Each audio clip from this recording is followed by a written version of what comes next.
अस्सलाम वालेकुम दोस्तों। आज की वीडियो में सिर्फ दो चीजें हैं। पहली चीज वही है जो आप थंबनेल देख कर आए। मैंने एक वीडियो बनाई थी, अगर आपने वीडियो नहीं देखी तो आपको लिंक यहाँ पर नजर आ रहा होगा, आप जाकर देख सकते हैं। लेकिन अभी मत देखिएगा, पहले ये वीडियो देख लीजिए। उस वीडियो में मैंने ये बताया है कि कराची में रिक्शा गैंग किस तरह से वारदातें करते हैं, उनका तरीका वारदात क्या है और किस तरह से मैसेजेस पास कर सकते हैं अपने एक दूसरे साथियों को। और मैंने ये भी बताया था कि हम इनसे किस तरह से बच सकते हैं। खासतौर पे खवातीन जो है बहुत ज़्यादा लापरवाह होकर रिक्शा में बैठकर सफ़र कर रही होती हैं, मोबाइल का फ्रिक्वेंटली यूज़ कर रही होती हैं, उनके पास जेवरात होते हैं इस तरह और दूसरी कीमती चीज़ें होती हैं, पैसे होते हैं, तो उन्हें बहुत ज़्यादा ट्रैप किया जाता है। वैसे तो जेंट्स के साथ भी बहुत सारे इवेंट्स हुए हैं। दूसरी चीज़, आप लोगों के कॉमेंट्स और उनके जवाब। आप लोगों का बेहद शुक्रिया कि आप लोगों ने इतने सारे कमेंट्स किए। बहुत सारे मेरे भाइयों बहनों ने, दोस्तों ने, बुजुर्गों ने, बच्चों ने बहुत मोहब्बत दिखाई। आपकी तमाम मोहब्बतों का शुक्रिया। आप लोगों ने उन कमेंट्स में मुझे अपनी ज़िंदगी के तजर्बात बताए कि आप लोगों ने क्या क्या एक्सपेरिमेंट किया है। इस तरह के वाक़यात आप लोगों के किस किस रिलेटिव्स के साथ हुए, आपके भाई बहन के साथ हुए हैं, आपके खुद के साथ हुए हैं, आपके पेरेंट्स के साथ हुए, किसी दोस्त के साथ हुआ है। आप लोगों ने वो सारी बातें उन कमेंट्स में बताई हैं। और उन कमेंट्स में मुझे बहुत ज़्यादा एप्रिसिएशन भी मिली है, लोगों ने बहुत अच्छा, बहुत तारीफ भी की है और साथ ही बहुत सारे दोस्तों ने तनकीद भी की है। तो उन कमेंट्स में तनकीद के जवाब देता हूँ, आप लोगों की मोहब्बतों का शुक्रिया अदा करता हूँ। और आइए अब हम चलते हैं अपनी वीडियो की तरफ। तो पहला सवाल कि ये वीडियो मैंने क्यों बनाई। ये वीडियो बनाने का हरगिज़ ये मकसद नहीं है कि रिक्शों का बाइकाट कर दिया जाए, रिक्शों में बैठना छोड़ दें, या मैंने कहीं रिक्शे वालों को टारगेट किया हो, या मैंने किसी जुबान, एक मखसूस जुबान को टारगेट किया हो, मखसूस किसी कौम को टारगेट किया हो, या किसी इलाकाई जुबान को टारगेट किया हो। मैंने ऐसा हरगिज़ नहीं किया। सिर्फ और सिर्फ मैंने आप लोगों को आगाही दी है कि आप लोग अगर रिक्शों में सफ़र करते हैं तो सफ़र के दौरान आप लोगों को क्या एहतियातें करनी चाहिए। आप लोग मोहतात होकर बैठे रिक्शे में या किसी भी सवारी में, ज़रूरी नहीं कि रिक्शे में ही ऐसा होता हो, किसी भी सवारी की बात कर रहा हूँ, तो आप लोग उसमें बहुत मोहतात होकर बैठें, अलर्ट होकर बैठें और इस तरह का कोई मिसहैप आप लोगों के साथ ना हो, आप लोग हादसे से महफूज रह सकें, उसमें मैंने आगाही दी है। और मैंने हरगिज़ ऐसा नहीं कहा कि किसी गरीब रिक्शे वाले के साथ जुल्म हो या रिक्शे वालों का आप मुकम्मल तौर पर बाइकाट करें और रिक्शे में हम सवारी करना ही छोड़ दें। मैंने रिक्शे को चीप सवारी इसलिए कहा कि रिक्शा अभी भी दूसरी सवारियों के निस्बत सस्ता एक आपके पास एलिमेंट है, सफ़र करने के लिए रिसोर्स है, तो उसमें हम सफ़र कर सकते हैं। बहुत सारे दोस्तों का ये ख्याल है कि शायद मैंने वीडियो इसलिए बनाई है कि मैं लोगों की अटेंशन हासिल कर सकूं, मैं फेम हासिल कर सकूं। ऐसा हरगिज़ नहीं है। मैं अपने चैनल पे इस तरह के टॉपिक्स लाता रहता हूं। अब ये और बात है कि कोई टॉपिक बहुत ज़्यादा हिट हो जाता है और बहुत ज़्यादा लोग उसे पसंद करते हैं, तो ये टॉपिक भी उनमें से एक ही रहा है। तो भाई आप लोगों ने रिक्शे में सफ़र ज़रूर करना है, गरीब रिक्शे वालों को आपने सपोर्ट भी करना है और आप लोगों ने मोहतात भी रहना है ताकि आप लोग किसी भी हादसे से महफूज रह सकें। अब हम चलते हैं अपने सेकंड पार्ट की तरफ कि लोगों ने जो कमेंट्स किए हैं, उन कमेंट्स के हवाले से हम बात करते हैं कि भाई लोगों ने क्या क्या कहा है और उनके जवाब देते हैं। तो जनाब, कमेंट्स के हवाले से अगर मैं बात करूं तो एक एक कमेंट को पढ़ना बहुत मुश्किल है। काफ़ी सारे कमेंट्स हैं आप लोगों के और वो कमेंट मैंने घंटों लगाकर हर एक कमेंट को पढ़ा है और पढ़ने के बाद मैं जो है उसके रिप्लाईज दे रहा हूं, तो आप लोगों तक जो है वो मेरे रिप्लाईज पहुंच रहे होंगे। और अगर नहीं पहुंच रहे तो सब्र कीजिए, एक एक कमेंट को मैं ज़रूर रिप्लाई करूंगा।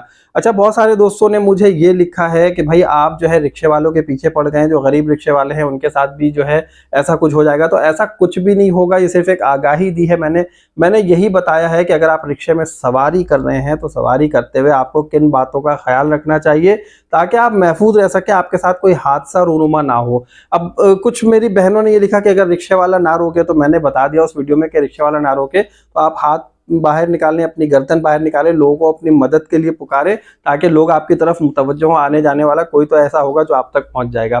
फिर कुछ लोगों ने ये कहा कि भाई रिक्शे पे जो है वो नंबर प्लेट होना चाहिए, इनकी मुकम्मल जो है रजिस्ट्रेशन होनी चाहिए। बिल्कुल सही बात की है। रिक्शे पर जो जितनी भी लीगल चीज़ें होती है वो अप्लाई करना चाहिए, उनका एक रजिस्ट्रेशन का तरीक़ेकार है वो होना चाहिए। रिक्शे वालों का जितना भी रिकॉर्ड है वो हमारी गवर्नमेंट के पास मौजूद होना चाहिए रिक्शा नंबर प्लेट के साथ और बिल्कुल ऑथेंटिक होना चाहिए। अच्छा, बहुत सारे लोगों ने मुझे ये लिखा कि भाई ऐसा कुछ भी नहीं हुआ है और कुछ दोस्तों ने ये भी लिखा कि ऐसा हुआ था लेकिन अब ऐसा कुछ भी नहीं है। लेकिन यहाँ पर मैं यही कहूँगा कि ऐसा अगर हुआ था और वो गैंग पकड़ा गया है, हकीकत है ये। अगर आपको नहीं पता तो ऑन द रिकॉर्ड आपको ये चीज़ मिल जाएगी। आप इंडिपेंडेंट उर्दू पे जाके देख सकते हैं कि आपको वहाँ पर जो शाह लतीफ़ टाउन थाना है उसके एसएचओ का आपको जो है वो स्टेटमेंट मिल जाएगा कि किस तरह उन्होंने यहाँ पर कार्रवाई की थी और इन लोगों को पकड़ा था। एक दोस्त ने ये भी लिखा कि भाई जब आपको इतनी इन्फॉर्मेशन है तो मुझे लगता है कि आप इन्हीं में मिले हुए, आप भी इनमें से हो। तो भाई मैं आपको बता दूं कि मेरा काम है रिसर्च करना, इन्फॉर्मेशन गैदर करना और गैदर करके कंपाइल करना और कंपाइल करके आप लोगों तक उसे समराइज करके आसान लफ्जों में पहुंचाना।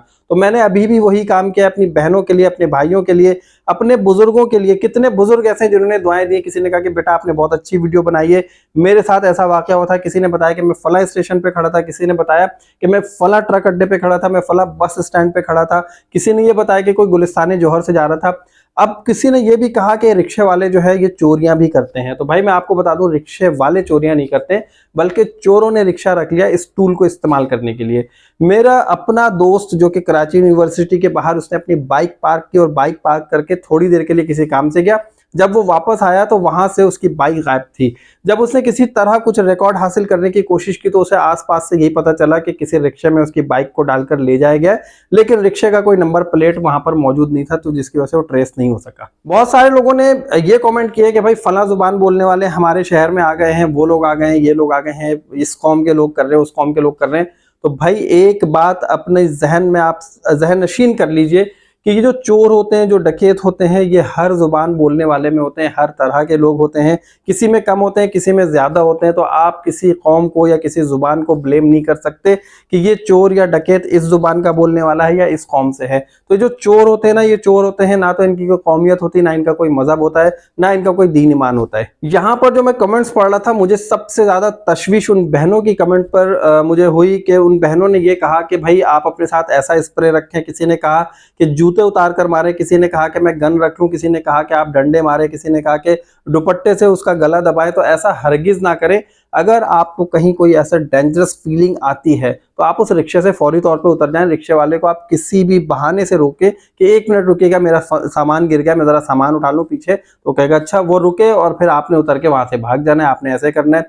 तो ये जो आपका एक एक्ट होगा आपको बचा सकता है। लेकिन फर्ज करें अगर आपने वहां पर कोई रिएक्ट किया, आपने रिक्शे वाले को मारने की कोशिश की, हो सकता है कि वो ठीक भी हो, वाकई अपने घर में ही बात कर रहा हो, किसी से, अपने किसी दोस्त से ही बात कर रहा हो, लेकिन आपको ऐसा शक हुआ कि ये बंदा जो है गलत है और ये मुझे किडनैप कर सकता है या मेरे साथ आगे जाकर स्नैचिंग कर सकता है, स्नैचिंग करवा सकता है। तो आपने कोई रिएक्ट किया, आपने कोई मारने की कोशिश की, कोई स्प्रे करने की कोशिश की, या आपने उसका गला दबाने की कोशिश की, जूते मारने की कोशिश की, आपका वार खाली चला जाए और हो सकता है कि वो बंदा वाकई सच में ऐसा ही हो और उसने कोई वेपन निकाल लिया, तो आपके साथ कोई बहुत बुरा इंसिडेंट हो सकता है। तो आपने ऐसा हरगिज नहीं करना है।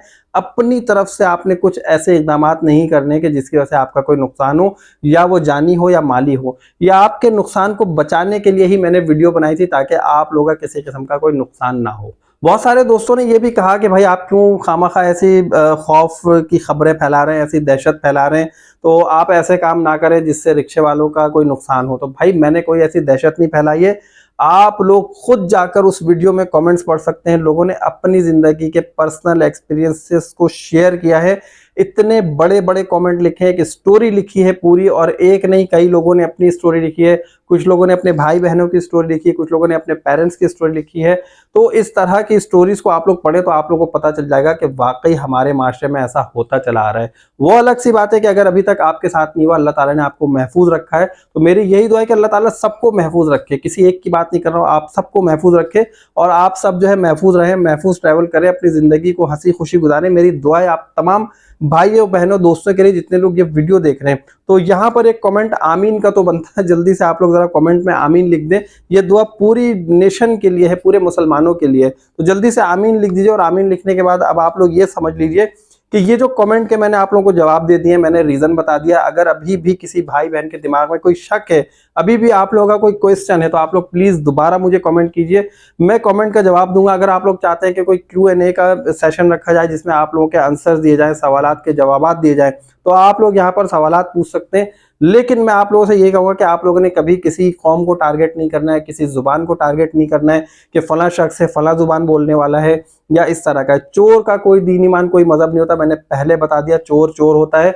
लोगों ने कहा कि भाई गाड़ियों की बैटरियां चुराते, तो गाड़ियों की बैटरियां चुराने के लिए इन लोगों ने एक टूल इस्तेमाल किया है, रिक्शे को रिसोर्स बना लिया है। लेकिन वो तो चोर है बहरहाल, तो ये नहीं कहा जा सकता। वो अगर करोला में आते हैं तो फिर भी चोर है, वो होंडा सिविक में आते हैं तो फिर भी चोर है, वो अगर किसी रिक्शे में आते हैं तो फिर भी चोर है, पैदल आते हैं फिर भी चोर है, और अगर मोटरसाइकिल पे आते तो फिर भी चोर है। तो आप लोग किसी रिक्शे वाले को ब्लेम नहीं कर सकते।